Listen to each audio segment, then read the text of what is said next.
రూపం ఏదైనా, నామం ఏదైనా సరే సంగమేశ్వరుడు, జంగమేశ్వరుడు, లింగేశ్వరుడు ఎన్ని పేర్లతో పిలిచినా పలికేది శివుడే.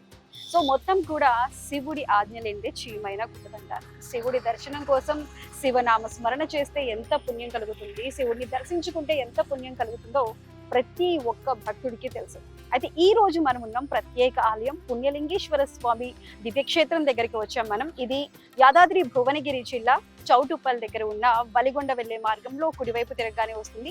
మనకి ఇక్కడ ఆర్చ్ కూడా కనిపిస్తుంది. ఈ ఆలయం లోపలికి వెళ్ళడానికి ఈ ఆర్చ్ నుంచి కూతువేటు దూరంలో వెళ్ళగానే ఇక్కడ పుణ్యలింగేశ్వర స్వామి ఆలయం అయితే మనకి దర్శనమిస్తుంది. ఆలయం ముఖ్య ప్రాముఖ్యత ఏంటంటే ఇక్కడ 12 జ్యోతిర్లింగాలు కూడా ఒకే ఆలయంలో కొలువై ఉన్నాయి. మొత్తం 12 జ్యోతిర్లింగాలని కూడా 12 రూపాయల్లో ఉన్న ఆ శివయ్యను కూడా లోపలికి వెళ్ళి దర్శించుకుందాం రండి.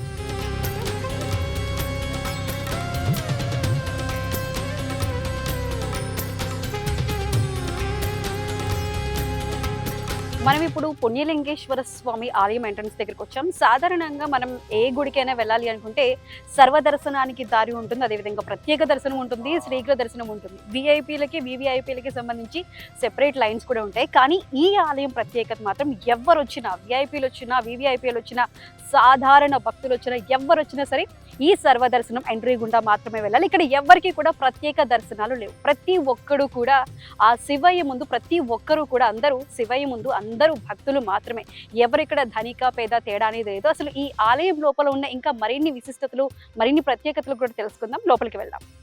ఓం సుమంగళైర్యం ముదోరిమాతం సమేత పశ్యత సౌభాగ్యమస్యేదత్వయాదాశ్వ విపరీతన త్రయంబకం యజామహే సుగంధిం పుష్టివర్ధనం ఉర్వారుకమేవ బంధనాత్ మృత్యోర్ముక్ష్యమామృతాత్. సో మనం చూసుకోవచ్చు, ఇలా మనం తిలక ధారణ చేయటం అనేది కేవలం 12 జ్యోతిర్లింగాల్లో కాశీ విశ్వేశ్వరుడి దగ్గర ఉంటుంది, అదేవిధంగా ఉజ్జయిని మహాకాళేశ్వరుడి దగ్గర ఉంటుంది. అదేవిధంగా ఈ ఆలయంలో కూడా, ఈ పుణ్యలింగేశ్వర స్వామి ఆలయంలో కూడా ఇక్కడ వచ్చే ప్రతి భక్తులకి కూడా చక్కగా ఇటువంటి గంధం రాసి స్వామివారి బొట్టు కూడా పెట్టి లోపలికి, ఆలయం లోపలికి ఎంట్రీ దగ్గరే వెంటనే బొట్టు పెట్టి ప్రతి ఒక్క భక్తుని కూడా లోపలికి పంపిస్తారు. అదేవిధంగా మనం ఇక్కడ ఈ ఆలయంలో చూడాల్సింది మరొకటి ఏంటంటే, ముఖ్యంగా ఈ చిన్న వాటర్ అన్నమాట, చిన్న కోనేరులా కనిపిస్తుంది కదా. అసలు వాటర్ ఏంటంటే మనం తిరుమల తిరుపతి దేవస్థానంలో ఎలా అయితే ఆలయం లోపలికి, మనం గోపురం లోపలికి ఎంటర్ అయ్యేటప్పుడే కాళ్ళు వాటర్ వస్తున్నప్పుడు మనం కాళ్ళు తడుపుకొని వెళ్తామో, ఇక్కడ కూడా అదే విధంగా ఉంటుంది. ఇక్కడ సెపరేట్గా ప్రతి ఒక్క భక్తులు కూడా వాటర్ దగ్గరికి వెళ్ళి అక్కడికి వెళ్ళి ట్యాపుల కింద కాళ్ళు కడుక్కోవాల్సిన అవసరం ఉండదు. సో ఎవరైనా సరే లోపలికి వెళ్ళేటప్పుడు ఇదే విధంగా ఇక్కడ కాళ్ళు తడుపుకుంటూ కూడా మనం లోపలికి ఎంట్రీ అవ్వచ్చు.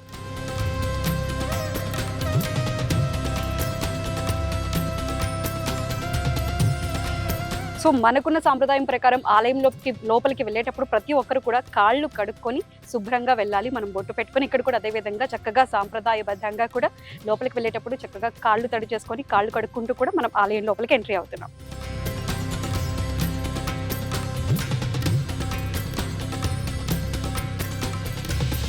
మనం ఆలయం లోపలికి ఎంట్రీ అవ్వగానే కూడా ఇక్కడ సెక్యూరిటీ కూడా ఉంటుంది. ఇక్కడ ఏ విధంగా ఫోటోలు తీయడం కానీ, అదేవిధంగా ఫోన్స్ కూడా ఎలో లేకుండా కూడా చక్కగా సెక్యూరిటీ సిబ్బంది కూడా ఇక్కడ ఉంటారు. అదేవిధంగా సెక్యూరిటీ సిస్టమ్ కూడా ఇక్కడ లోపలికి ఎంట్రీ అవ్వగానే ఉంటుంది.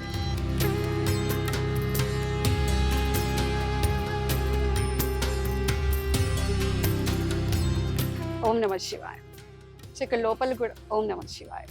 సో ఇక్కడ ప్రతి ఒక్కరు కూడా ఓం నమః శివాయ అంటూ కూడా చెప్తూ అందరినీ భక్తుల్ని లోపలికి ఆహ్వానిస్తున్నారు. సో మనం స్టార్టింగ్ లోపలికి, గోపురం లోపలికి ఎంట్రీ అవ్వగానే కూడా మనకి ధ్వజస్తంభం కనిపిస్తుంది.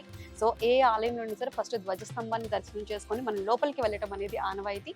అదేవిధంగా ఇక్కడ కూడా మనం ధ్వజస్తంభాన్ని దర్శనం చేసుకొని, అదేవిధంగా ధ్వజస్తంభం వెనక ఉన్న పుణ్య బసవయ్య స్వామిని కూడా మనం చూడొచ్చు. అక్కడ స్వామివారి రూపాన్ని కూడా మనం ఇక్కడ బసవన్న రూపాన్ని కూడా మనం చాలా చక్కగా ఇక్కడ ఈ ఆలయంలో తీర్చిదిద్దారు. ఒకసారి చూడండి.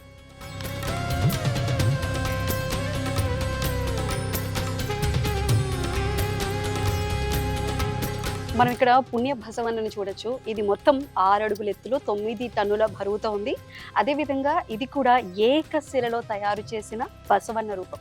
ఈ ఏకశిలలో కూడా ఎంత చక్కగా ప్రతి డీటెయిల్ కూడా ఈ బసవన్నని చూస్తుంటే నిజంగా రూపం ఉన్నట్టుగా, ఎంత చక్కగా, ఎంత ప్రత్యక్షంగా మనకు కనిపిస్తుందో ఈ దర్శనాన్ని చూడొచ్చు బసవన్నని. ఈ తరహా బసవన్న కేవలం శ్రీశైలం మహానందిలో మాత్రమే ఉంది. అదేవిధంగా ఇక్కడ మన చౌటుప్పల్లో ఉన్న పుణ్యలింగేశ్వర స్వామి ఆలయంలో కూడా ఇంత చక్కటి అందమైన పుణ్య బసవన్న ఇక్కడ మనకి దర్శనమిస్తున్నారు. మనం ఇప్పుడు ఆలయంకి కుడివైపున ఉన్న జయసిద్ధి వినాయక ఆలయం ఉపాలయం దగ్గర ఉన్నాం, మండపం దగ్గర. సో మనం చూడొచ్చు స్వామివారిని ఎంత చక్కగా అలంకరణ చేసి ఉంచారో.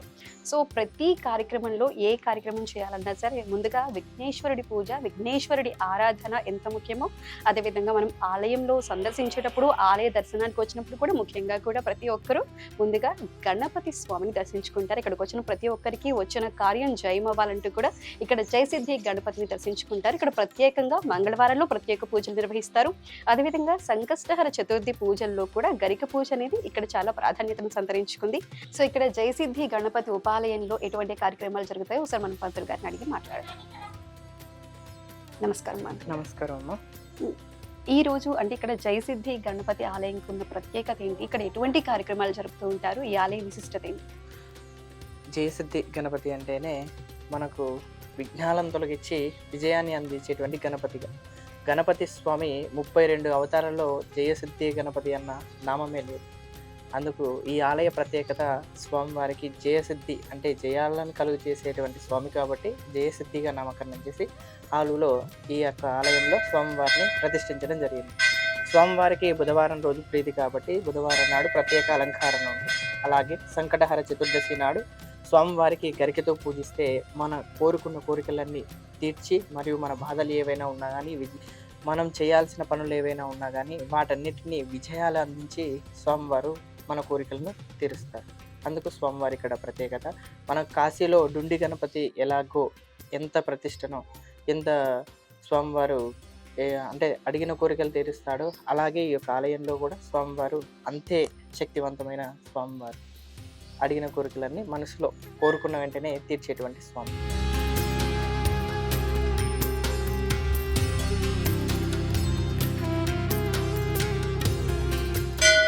మనం ఇక్కడ ఆలయంలోకి ఎంట్రీ అవ్వగానే ఎడమ చేతి వైపు నుంచి కూడా మనకి 12 జ్యోతిర్లింగాలు అనేవి ప్రారంభమవుతున్నాయి. సో మనం మొట్టమొదటి గుజరాత్ ప్రభాస తీర్థంలో ఉన్నటువంటి సోమనాథ్ జ్యోతిర్లింగం దగ్గర ఉన్నాం. సో ఈ సోమనాథ జ్యోతిర్లింగం మనకు అక్కడ గుజరాత్లో ఆలయంలో ఏ విధంగా ఉంటారో స్వామివారి లింగం ఎంత పరిమాణంలో ఉంటుందో అదే విధంగా కూడా ఇక్కడ పుణ్యలింగేశ్వర స్వామి ఆలయంలో కూడా అదేవిధంగా స్వామివారి ఇక్కడ కూడా ప్రతిష్ఠించారు. అదేవిధంగా ఇక్కడ ఉన్న స్వామివారిని దర్శించుకుంటే, సోమనాథ్ జ్యోతిర్లింగంలో స్వామివారిని దర్శించుకుంటే ఎటువంటి మనకి శుభ ఫలితాలు కలుగుతాయో అదేవిధంగా ఇక్కడ కూడా అదేవిధంగా శుభ ఫలితాలు కలుగుతాయి. శని దోషం పోతుంది, అదేవిధంగా దీర్ఘాయుషు లభిస్తుందని కూడా ఇక్కడ అందరూ భక్తులు నమ్ముతూ ఉంటారు. అదేవిధంగా ఈ ఆలయాన్ని దర్శించుకున్న ప్రతి ఒక్కరు కూడా సోమనాథేశ్వరుని దర్శించుకున్న అనుభూతిని పొందుతూ ఉంటారు.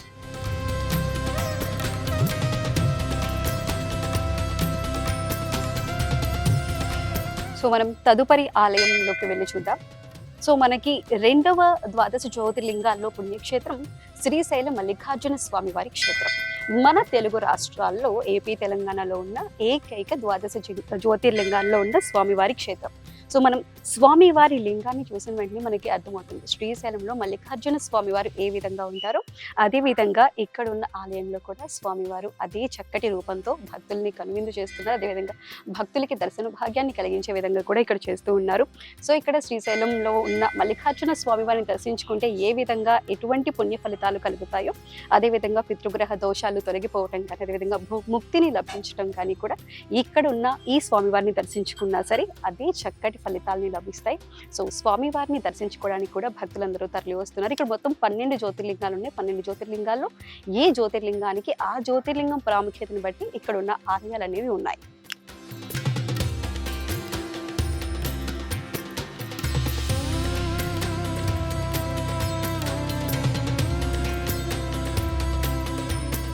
సో మనం తదుపరి 3వ 12 జ్యోతిర్లింగాలు ఉన్న క్షేత్రం మహాకాళేశ్వరుడు ఉజ్జయినిలోని ఒకసారి ఆ ఆలయాన్ని కూడా దర్శిద్దాం.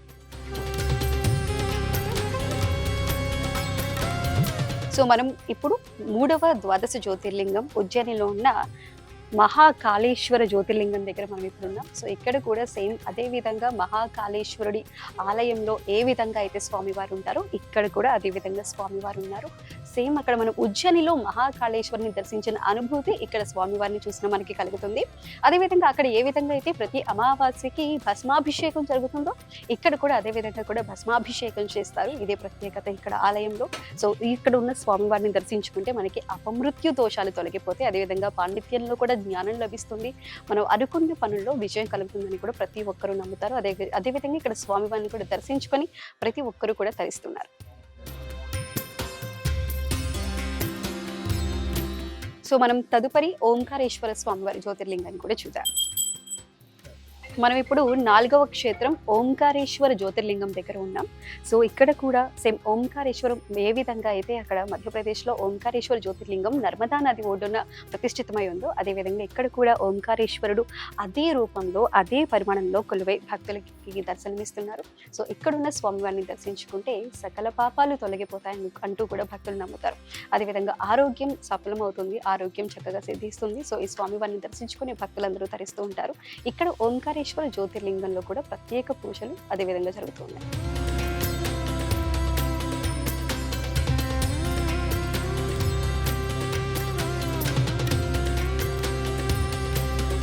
సో మనం తదుపరి స్వామివారి ద్వాదశ జ్యోతిర్లింగాల్లో ముఖ్యమైన 5వ ద్వాదశ జ్యోతిర్లింగం దగ్గరికి వస్తున్నాం. మనం ఇది జార్ఖండ్లోని శ్రీ వైద్యనాథ జ్యోతిర్లింగం దగ్గరికి వస్తున్నాం. సో ఈ వైద్యనాథ జ్యోతిర్లింగం అనేది ఇక్కడికి వస్తే ముఖ్యంగా జార్ఖండ్లో పర్లీలో 2 జ్యోతిర్లింగాల్ని చెప్తారు. అదేవిధంగా ముఖ్యంగా కొంతమంది జార్ఖండ్లోని వైద్యనాథ జ్యోతిర్లింగాన్ని ప్రముఖంగా చెప్తారు. సో మనం ఇక్కడ ఉన్న ఈ ఉపాలయంలో మనం చూడొచ్చు, ఈ ద్వాదశ జ్యోతిర్లింగ ఆలయంలో అక్కడ ఏ విధంగా అయితే వైద్యనాథ జ్యోతిర్లింగం ఉందో అదేవిధంగా కూడా ప్రతి ఆలయంలో కూడా ఇక్కడ ఉన్న ద్వాదశ జ్యోతిర్లింగాల 12 ఆలయాలలో కూడా అక్కడ ఏ విధంగా అయితే ఈ జ్యోతిర్లింగాలు ప్రతిష్ఠితమై ఉన్నాయో అదే విధంగా ఇక్కడ కూడా స్వామివారి లింగాలను ప్రతిష్ఠితం చేశారు. సో ఈ ఆలయాన్ని దర్శించుకుంటే మాత్రం ఉన్నటువంటి ఏ రోగాలు ఎటువంటి జబ్బులు ఉన్నా సరే అవన్నీ కూడా నయమైపోతే సంపూర్ణ ఆరోగ్యం లభిస్తుందంటూ కూడా ప్రతి ఒక్కరూ నమ్ముతారు. స్వామివారి పేరులో ఉన్నట్టు వైద్యనాథ లింగం అన్నట్లు ప్రతి ఒక్కరిలో ఉన్నటువంటి ఎటువంటి అనారోగ్యాలు ఉన్నా సరే వాటన్నిటిని కూడా పూర్తిగా నయం చేసి పూర్తి ఆరోగ్యాన్ని స్వామివారు ప్రసాదిస్తారు.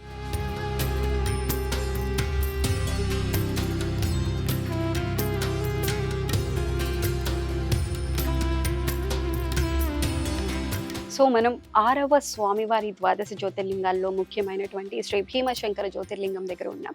సో ఇది మహారాష్ట్రలో ఉన్న 3 జ్యోతిర్లింగాలు ఉన్నాయి. మహారాష్ట్రలో వాటిలో ఉన్న ఒక జ్యోతిర్లింగం భీమశంకర జ్యోతిర్లింగం.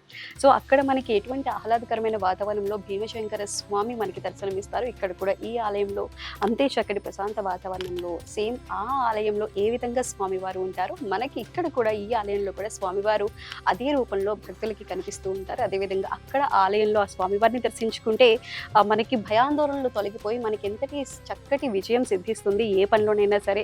అదేవిధంగా భయాందోళనలన్నీ తొలగిపోయి ఎంత పూర్తి ధైర్యం వస్తుందో ఇక్కడ స్వామివారిని దర్శించుకున్నా సరే మనకి అదే విధంగా అంతటి మనశ్శాంతి కలుగుతుంది. భయాందోళనలు మనలో ఉన్న భయాందోళనలు అన్నీ కూడా తొలగిపోతాయి.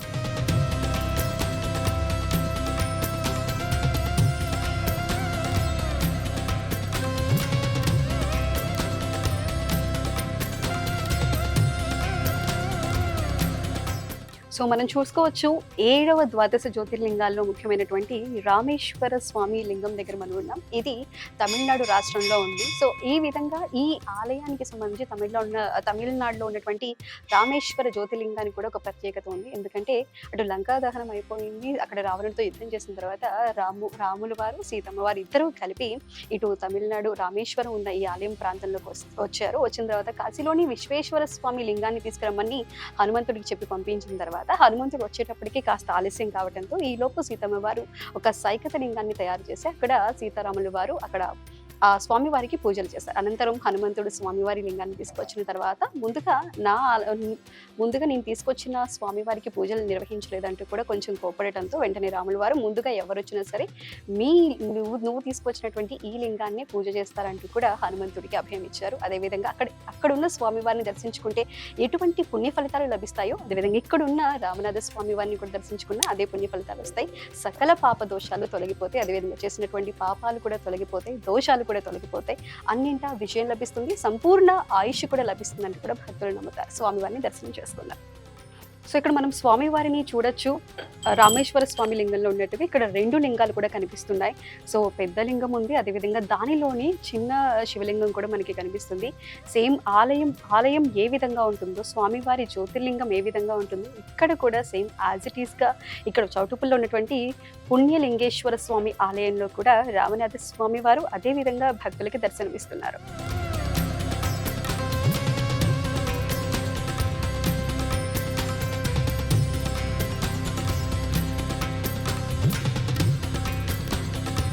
ఇప్పుడు మనం గుజరాత్లో ఉన్న దారుకవనంలో ఉన్న స్వామివారు నాగేశ్వర స్వామివారి జ్యోతిర్లింగం దగ్గర మనం ఉన్నాం.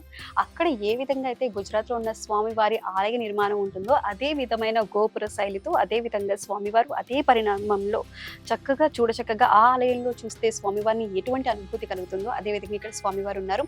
అదేవిధంగా అక్కడ ఎటువంటి ప్రత్యేక పూజలు అంటే సర్పదోషాలకి కానీ, రాహు దోషాలకి, కేతు దోషాలకి ఎటువంటి పూజలు చేస్తే పుణ్య ఫలితం లభిస్తుందో దోషాలకి సంబంధించి పూజలు చేస్తారు. అదేవిధంగా ఇక్కడ స్వామివారి దగ్గర కూడా అదేవిధంగా సర్పదోషానికి సంబంధించి, రాహుకేతువుల దోషాలకు సంబంధించి కూడా అదేవిధంగా ఈ ఆలయంలో కూడా పూజలు చేసుకోవచ్చు.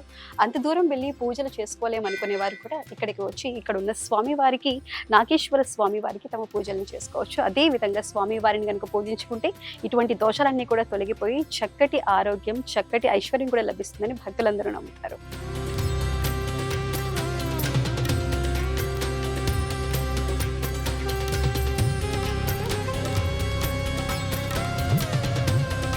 సో మనం ఇప్పుడు 9వ ద్వాదశ జ్యోతిర్లింగం ఉత్తరప్రదేశ్ వారణాసిలో ఉన్నటువంటి కాశీ విశ్వనాథ జ్యోతిర్లింగాన్ని ఇప్పుడు మనం దర్శించుకుంటున్నాం.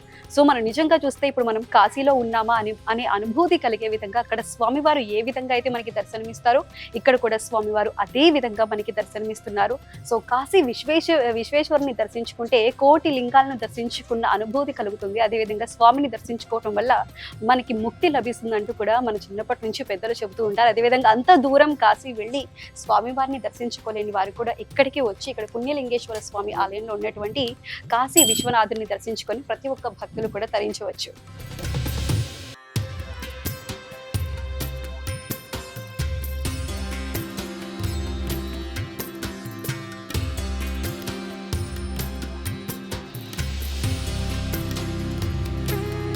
మనం ఇప్పుడు నాసిక్ త్రయంబకేశ్వర్లో ఉన్నటువంటి త్రయంబకేశ్వర జ్యోతిర్లింగ స్వామివారి ఆలయం దగ్గర ఉన్నాం. సో అక్కడ నాసిక్లో స్వామివారు ఏ విధంగా ఉంటారో ఇక్కడ స్వామివారు కూడా అదే విధంగా మనకి కనిపిస్తూ ఉంటారు. సో మనం అద్దంలో స్వామివారి రూపాన్ని చూడొచ్చు. సేమ్ త్రయంబకేశ్వర్లో ఏ విధంగా అయితే బ్రహ్మ, విష్ణు, మహేశ్వర్ల ముగ్గురు కలయికతో ఉన్న ఈ త్రయంబకేశ్వరం అనేది ద్వాదశ జ్యోతిర్లింగాల్లో అత్యంత ప్రముఖమైనది. అంబకం అంటే కన్ను అని అర్థం, త్రయంబకం అంటే 3 కనులు అని అర్థం. ఇక్కడ 3 కనులు కలిగిన స్వామివారు కొలువై ఉన్నారు అంటూ కూడా ద్వాదశ జ్యోతిర్లింగాల్లో ప్రముఖంగా బ్రహ్మ, విష్ణు, మహేశ్వర్ల ముగ్గురు చేత కూడా ఉన్నటువంటి ఏకైక ద్వాదశ జ్యోతిర్లింగం ఇది. అక్కడ ఏ విధంగా అయితే ఉంటుందో ఇక్కడ కూడా అదే విధంగా స్వామివారి లోపల ఉన్నటువంటి ఆ త్రయంబకం కూడా కనిపించే విధంగా కూడా అక్కడ అద్దంలో కూడా మనకు అక్కడ ప్రతిబింబాన్ని ఏర్పాటు చేస్తారు. అక్కడ ఆలయంలో మనం ఏ విధంగా అయితే చూస్తామో అదే ఆలయ నిర్మాణ శైలితో అదే విధంగా స్వామివారు ఇక్కడ కూడా మనకి కనువిందు చేస్తున్నారు. ఇక్కడ స్వామివారిని దర్శించుకుంటే మనకున్న కన్ను దృష్టి కూడా తొలగిపోయి ఆరోగ్యంతో చక్కగా సకల సౌభాగ్యాలతో వర్ధిల్లుతామని భక్తుల నమ్మకం.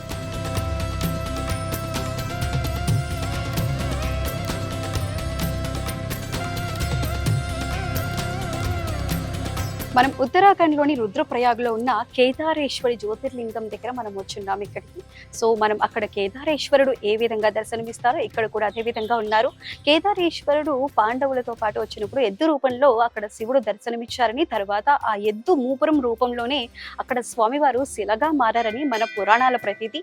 ఇక్కడ కూడా అదే విధంగా కేదారేశ్వరుడి రూపం ఎద్దు మూపురం విధంగానే ఇక్కడ కూడా ఆలయంలో గర్భాలయంలో మనకి స్వామివారు కనిపిస్తున్నారు. ఇక్కడ ఉన్న స్వామివారిని మనం దర్శనం చేసుకోవడం అనేది ఇప్పుడు కేదార్నాథ్ ఎంతో వ్యయ ప్రయాసాలతో కూడింది. ఆర్థికంగా అదే విధంగా ఆరోగ్యపరంగా కూడా ఎంతో ఇబ్బందితో కూడుకున్నటువంటి ఈ దర్శనం అనేది ఇక్కడ మనం పుణ్యలింగేశ్వర స్వామివారి ఆలయం దగ్గరకు వచ్చి స్వామివారిని దర్శించుకుంటే మనకి అక్కడ కేదారేశ్వరుని దర్శించుకున్న అనుభూతి మనకి కలుగుతుంది. సో మనం ఇక్కడ స్వామివారిని దర్శించుకుందాం. ఎంతో వ్యయ ప్రయాసాలతో కూడిన స్వామివారి దర్శన భాగ్యం మనకి ఇక్కడ ఉన్న ఈ ఆలయంలో మనకి దొరుకుతుంది.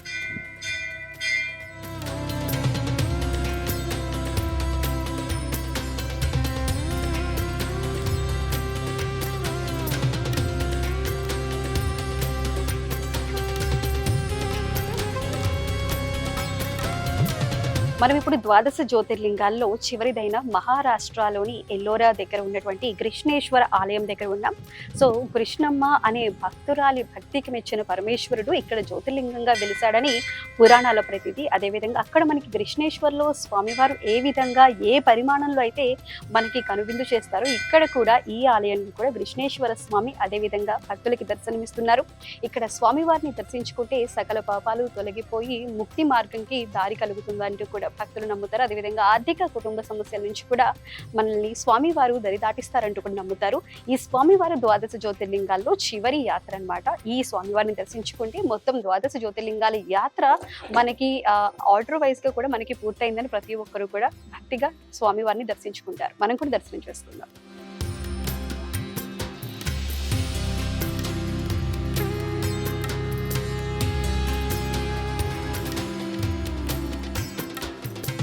సో మనం ఇప్పుడు పుణ్యలింగేశ్వర స్వామివారి గర్భాలయం ఎదురుగా ఉన్నాం. సో ఇక్కడ ఉన్న ద్వాదశ జ్యోతిర్లింగాలు 12 ద్వాదశ జ్యోతిర్లింగాలను దర్శనం చేసుకున్న అనంతరం ఇక్కడ కొలువై ఉన్న పుణ్యలింగేశ్వర స్వామివారిని తప్పకుండా దర్శనం చేసుకున్నట్లయితేనే మనకి ఈ యాత్ర పూర్తయినట్లు అవుతుంది.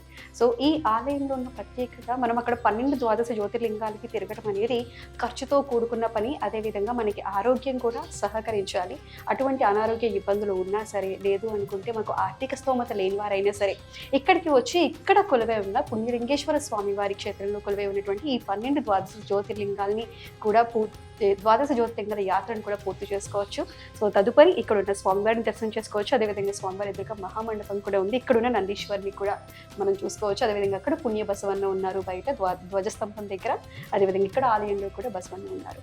ఇక్కడ కూడా పుణ్యలింగేశ్వర స్వామివారిని దర్శనం చేసుకుంటే సకల పాపాలు తొలగి మనకి సుఖ సంతోషాలు, శాంతి సౌభాగ్యాలు కూడా భక్తులకు కలుగుతాయి.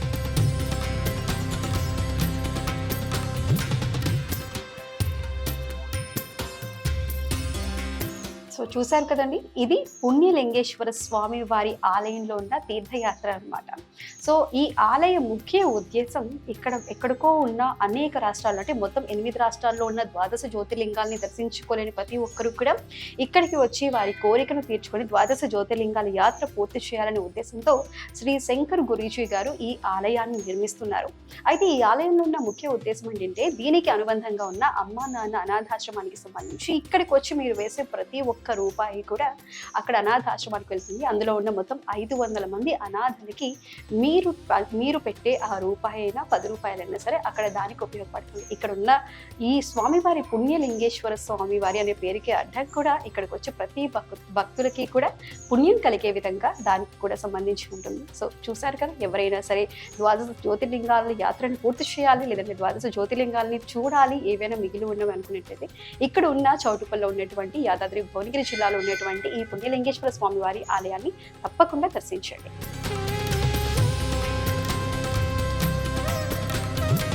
సో ఇది మనమున్నది ఇక్కడ చండీశ్వర స్వామి వారి ఆలయం దగ్గర శివుడి ప్రమద గణాల్లో ఒకరైనటువంటి చండీశ్వర ఆలయం మనకి ముఖ్యంగా ఎక్కువగా తమిళనాడు క్షేత్రాల్లో కనిపిస్తుంది. సో ఇక్కడ మనకి పుణ్యలింగేశ్వర స్వామి వారి ఆలయంలో కూడా చండీశ్వరుడు ఉన్నారు.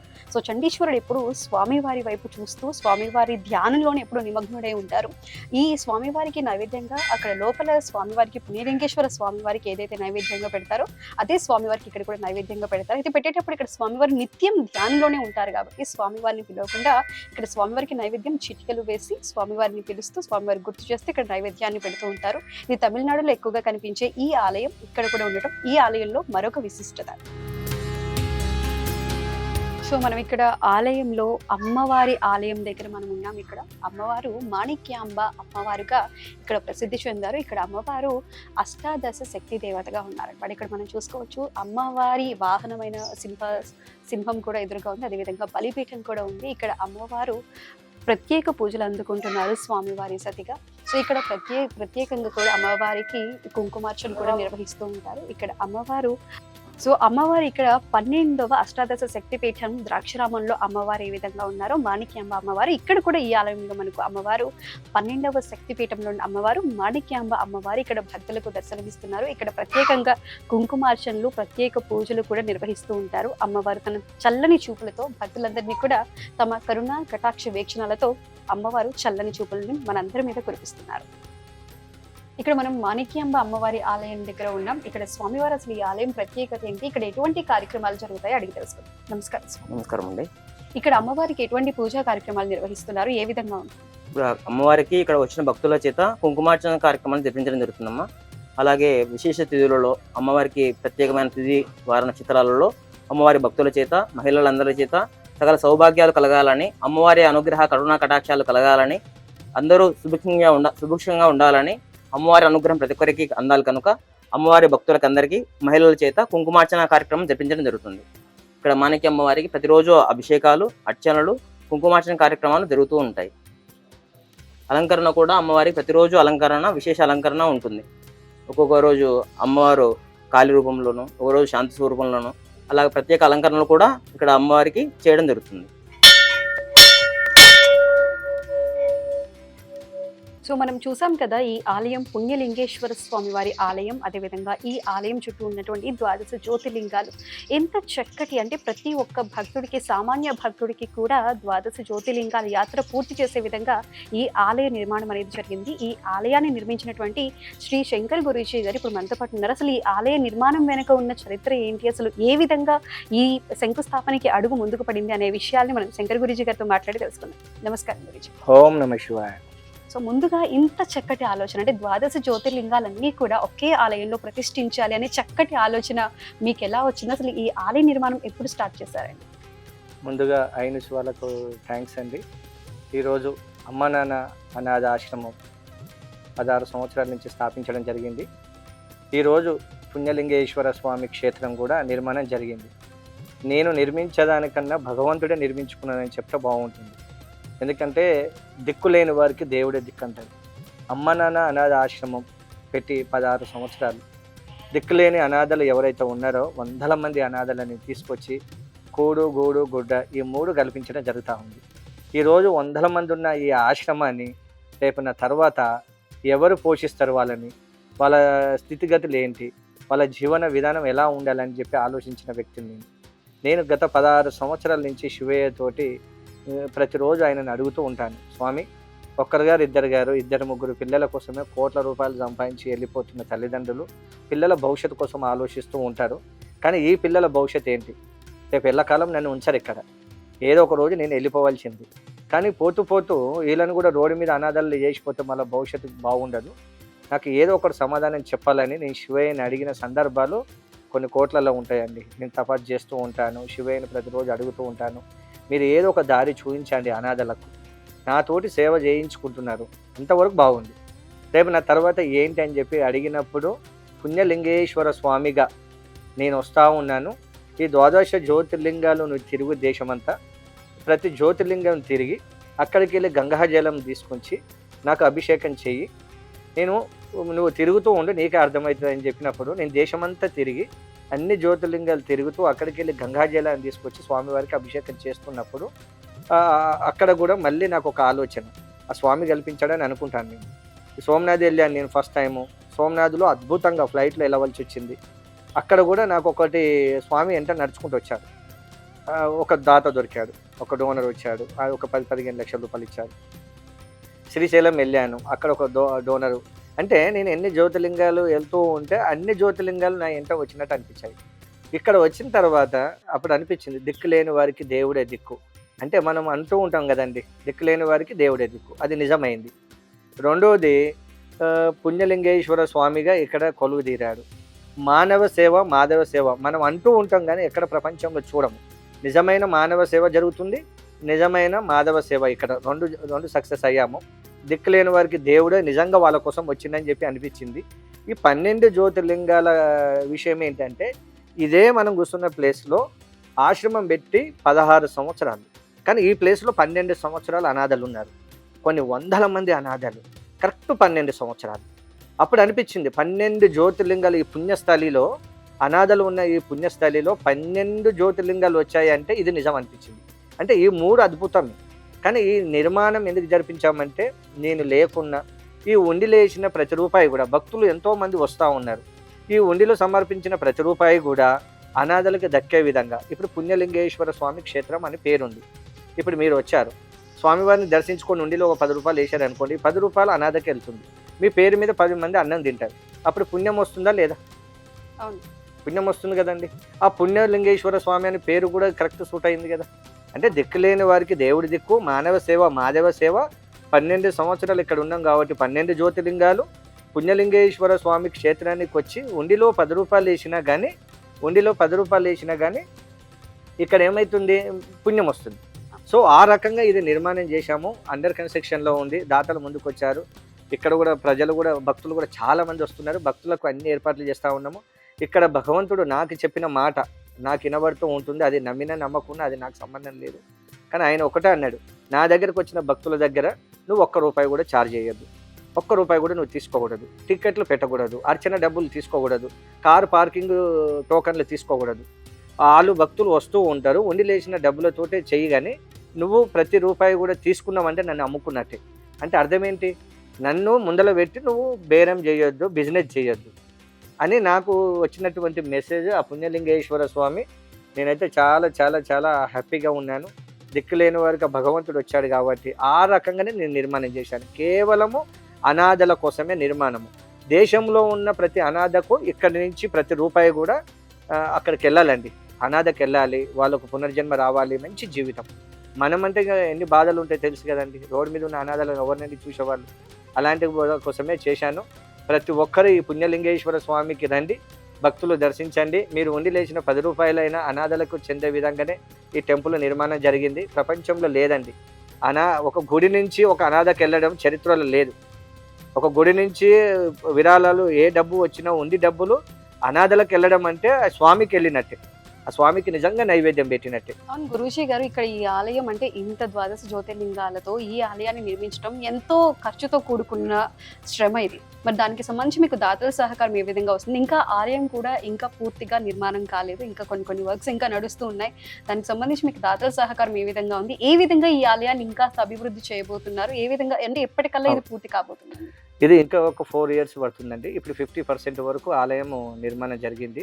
ఇప్పటి వరకు ఒక 9 నుంచి 10 కోట్ల రూపాయల మనకు డొనేషన్ వచ్చాయి. ఇచ్చిన వాళ్ళు కూడా రిటైర్మెంట్ చాలామంది ఐఏఎస్ ఆఫీసర్స్ కానివ్వండి, ఐపీఎస్ కానివ్వండి, ఆల్ డిపార్ట్మెంట్ వాళ్ళు ఉన్నారు. నీతి నిజాయితీగా సంపాదించిన వాళ్ళే ఇక్కడ మనకు డొనేషన్ ఇచ్చారు. కోట్ల రూపాయలు ఏం రాలేదండి. ధర్మంగా న్యాయంగా ఇచ్చిన ప్రతి డొనేషన్ నిర్మాణం జరిగింది. ఇంకా 50%, ఇంకా 4 years పడుతుంది. భక్తులకు ఎలాంటి ఇబ్బంది కలగకుండా ఏర్పాట్లు చేస్తూ ఉన్నాను. మన శివరాత్రి రోజు కూడా చాలామంది వచ్చారు. వాళ్ళకి అన్ని ఏర్పాట్లు చేశాము. చాలా చాలా సంతోషంగా వచ్చిన వాళ్ళు 3 times 4 times వచ్చారు. అనుకునే అన్నీ అయిపోతున్నాయండి. ఎందుకంటే వీడికి వస్తాం మనశ్శాంతి. ఇక్కడ మేము ఫస్ట్ ఏంటి, బొట్టు పెట్టిన డబ్బులు తీసుకోము, ₹1 కూడా మేము అడగం. వాళ్ళకే ఇబ్బంది పడుతూ ఉన్నారు భక్తులు. ఏంటి మమ్మల్ని ఎవరు డబ్బులు అడుగుతలేరని. అడిగితేనేమో కోపం, అడగకుంటేనేమో బాధ. కానీ మా దాంట్లో వచ్చిన ప్రతి భక్తులు ఆనందంతో వెళ్ళిపోయి వాళ్ళు అనుకున్న పనులు అవుతూ ఉన్నాయండి. ఆ పుణ్యలింగేశ్వర స్వామి క్షేత్రం ప్రతిరోజు కూడా అందరూ బాగుండాలని కోరుకుంటాము. రేపు రాబోయే రోజులలో ఒకటి చెప్తున్నానండి, పుణ్యదీక్ష అనేది ఒకటి మొదలు పెడతా ఉన్నాము. స్వామి సంకల్పించాడు పుణ్యదీక్ష, 108 వారాల పుణ్యదీక్ష. ఆ దీక్ష గురించి కూడా త్వరలో నేను నియమాలు చెప్తాను. 108 వారాలు పుణ్యదీక్ష తీసుకుంటే సివిల్గా మీరైనా తీసుకోవచ్చు, నేనైనా ఎవరైనా తీసుకోవచ్చు. అలా తీసుకున్న దీక్ష అలా కుటుంబము 200% సక్సెస్ అవుతుంది. అది ఆ స్వామి సంకల్పించాడు. త్వరలో అది మేము ముందుకు వస్తాము. భక్తులు బాగుండాలి, ప్రతి ఒక్కరు బాగుండాలని కోరుకుంటాను. ఓం నమ శివాయ. థ్యాంక్ యూ గురూజీ గారు. సో మీ సేవ, మీరు అన్నట్టు మానవ సేవ, మాధవ సేవ రెండూ కలిపి ఇంకా దినదినాభివృద్ధి చేస్తూ ఇంకా ఎంతో మంది మీ చేత మీ ఆశ్రమంలో నిర్వహించబడుతూ ఎంతో మంది సుఖ సంతోషాలతో ఉండాలని మనస్ఫూర్తిగా కోరుకుంటున్నాం. థ్యాంక్ యూ అమ్మ. ఓం నమ శివాయ.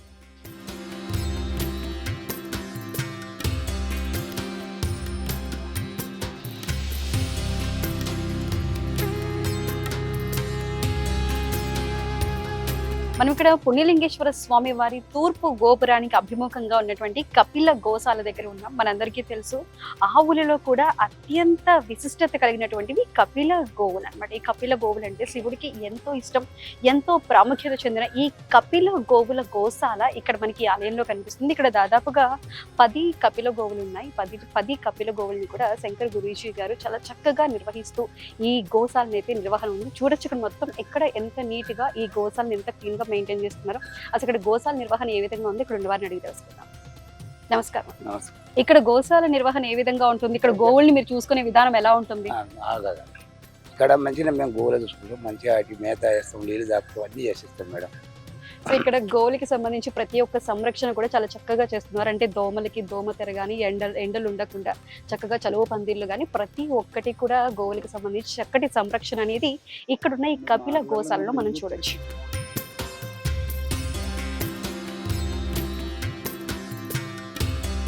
ఇక్కడ పుణ్యలింగేశ్వర స్వామి వారికి భక్తుల తాకిడి కూడా అధికంగానే ఉంటుంది. అయితే ఇక్కడ భక్తులతో మాట్లాడి ఇక్కడ ఆలయం ఏ విధంగా అనిపిస్తుంది, ఇక్కడ ఆలయ దర్శనం చేసుకున్న తర్వాత వీళ్ళ అభిప్రాయం ఏంటో తెలుసుకుందాం. నమస్కారం.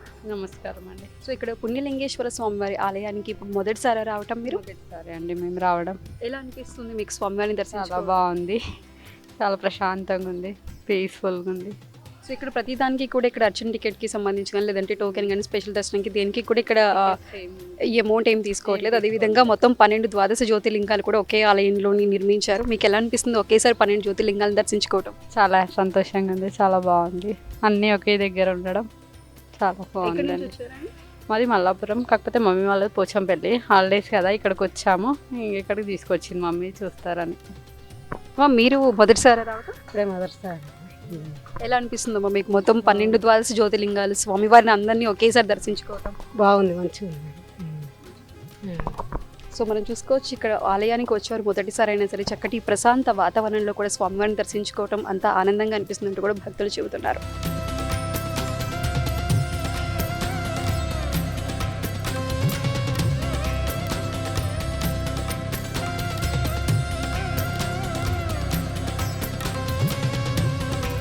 సో మనం చూస్తున్నాం కదా ఇక్కడ ఉన్నవన్నీ కూడా ద్వాదశ జ్యోతిర్లింగాలు. మనం లోపల ఆలయాల్ని చూస్తాం. అయితే అక్కడ ఉన్న లోపల ఆలయాల్లో మనకి అభిషేకం చేసే వీలు ఉండదు. కాబట్టి ఇక్కడ మొత్తం కూడా ద్వాదశ జ్యోతిర్లింగాలకి సంబంధించి నమూనా శివలింగాలన్నీ ఇక్కడ ఉన్నాయి. సో ప్రతి ఒక్క భక్తులు కూడా వచ్చి ప్రశాంతంగా స్వామివారికి జలాభిషేకం చేసుకునే అవకాశం కూడా ఇక్కడ మనకు ఉంటుంది.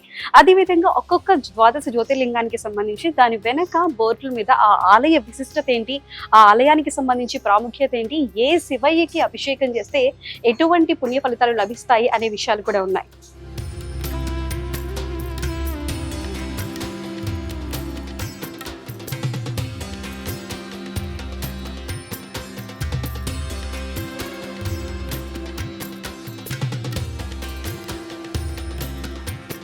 సో చూసారు కదా ఇక్కడ ప్రతి ఒక్క నమూనా శివాలయంలో ద్వాదశ జ్యోతిర్లింగాలకు సంబంధించి ప్రతి ఒక్కరికి కూడా అభిషేకం చేసి అందరూ భక్తులందరూ కూడా తరిస్తున్నారు.